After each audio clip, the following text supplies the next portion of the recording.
जटाटवीगलज्जलप्रवाहपावितस्थले कलेवलम्ब्य लम्बिताम्बुजङ्गमालिका है जिसके लिए माताएं अपने संतान की दीर्घायु के लिए ये करवा अहोई अष्टमी का व्रत करती हैं। इसकी कहानी इस प्रकार है। अहोई माता की एक साहूकार था जिसके 7 बेटे थे, 7 बहुएं थी, 1 बेटी थी। दिवाली से पहले कार्तिक वदी अष्टमी को 7 बहुएं अपनी इकलौती ननद के साथ जंगल में से मिट्टी खोदने के लिए गई। वहीं शाहू माता की सेई की मान थी। मिट्टी खोदते समय ननद के हाथ से सेई का कोई बच्चा मर गया तो शाहू माता बोली, मैं तेरी कोख बांधूंगी।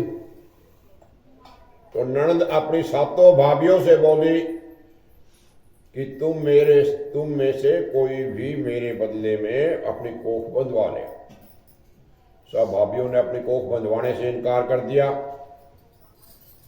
छोटी भाभी सोचने लगी कि यदि मैं भी कोख नहीं बंधाऊंगी तो सासू जी नाराज हो जाएंगी।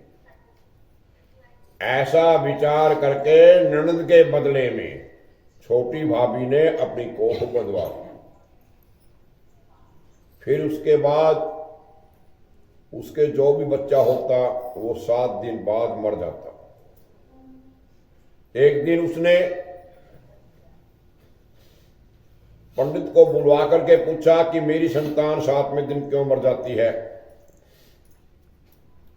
तो पंडित जी ने कहा कि तुम गौ माता की पूजा करो। गौ माता शाहू माता की भाईली है, वो तेरी कोख छोड़ेगी तब तेरा बच्चा जिंदा रहेगा। तो इसके बाद से वो बहू प्रातःकाल उठ करके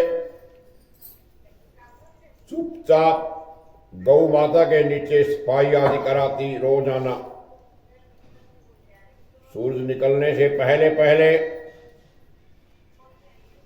एक दिन गौ माता सोचने लगी,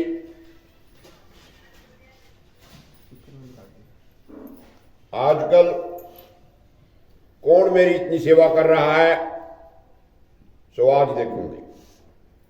एक दिन गौ माता खूब तड़के उठती है तो देखती है कि साहूकार के बेटे की बहू उसके नीचे सफाई आदि कर रही है।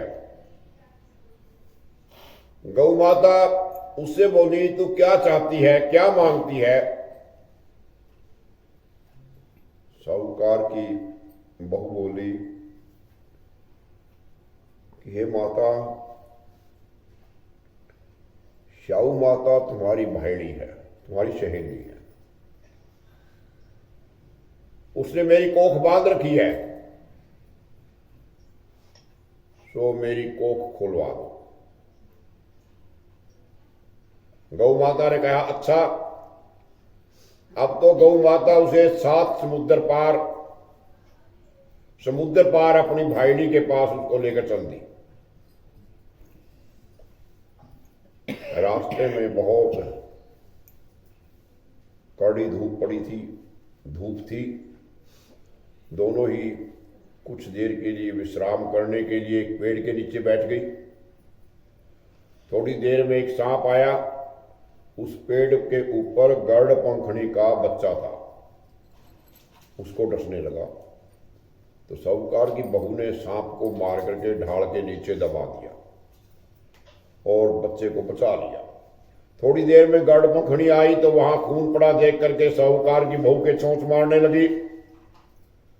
साहूकार ने बोली कि मैंने तेरे बच्चे को नहीं मारा, बल्कि सांप तेरे बच्चे को डसने आया था, मैंने तो उससे तुम्हारे बच्चे की रक्षा की है। अब इतना सुनकर के गरुड़ पंखड़ी बोली कि हाँ, तू मांग, क्या मांगती है, क्या चाहती है। वो बोली कि हमें 7 समुद्र पार शाहू माता रहती है, हमें तू उसके पास पहुंचा दे, बस इतना काम तू कर दे हमारा। गरुड़ पंखनी ने दोनों को अपनी पीठ पर लाद करके बिठा करके शाहू माता के पास पहुंचा दिया। अब शाहू माता उन्हें देखकर बोली कि आ बहन बहुत दिनों में आई है। फिर कहने लगी बहन मेरे सिर में जुएं पड़ गई हैं। तो गौ माता के कहने पर साहूकार की बहू ने सड़ाई से उसकी जुएं निकाल दी। शाहू माता प्रसन्न होकर बोली तूने मेरे सिर में बहुत सड़ाई गेरी है, इसीलिए तेरे जहां 7 बेटे होंगे बहुएं होंगी।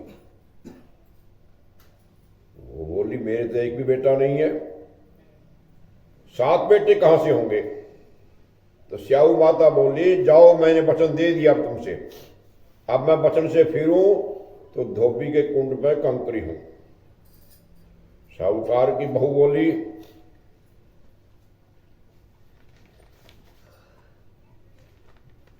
तो मेरी कोख तुम्हारे पास बंद पड़ी है। फिर साहू माता याद करके बोली हाय तूने तो मुझे ठग लिया, मैं तेरी कोख खोलती तो नहीं,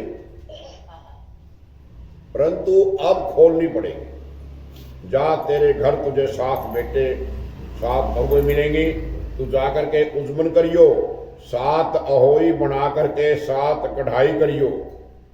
तो वो लौट कर घर आई तो वहां देखा कि 7 बेटे 7 बहुएं बेटी है।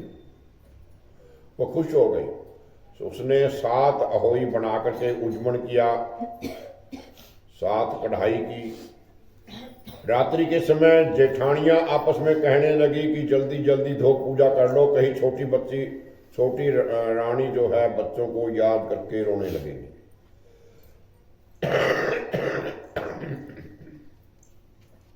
थोड़ी देर में उन्होंने अपने बच्चों से कहा आज अपनी चाची के घर जाकर देख के आओ, आज वो अभी तक रोई क्यों नहीं। बच्चों ने जाकर कहा कि चाची तो खूब होई मान रही है, खूब उज्जवल हो रहा है। इतना सुनते ही जिठानियां दौड़ी दौड़ी घर आई और आकर कहने लगी कि तूने कोख कैसे छुटवाई, तेरी तो कोख बंद पड़ी थी। वो बोली तुमने तो कोख बंधवाई नहीं थी, मैंने कोख बंधवा ली। अब शाहू माता ने कृपा करके मेरी कोख खोल दी। शाहू माता ने जिस प्रकार साहूकार की बहू की कोख खोली उसी प्रकार सबकी खोली, कहने वाले सुनने वाले की परिवार की सारे की कोख खोली। बोल अहोई माता की जय।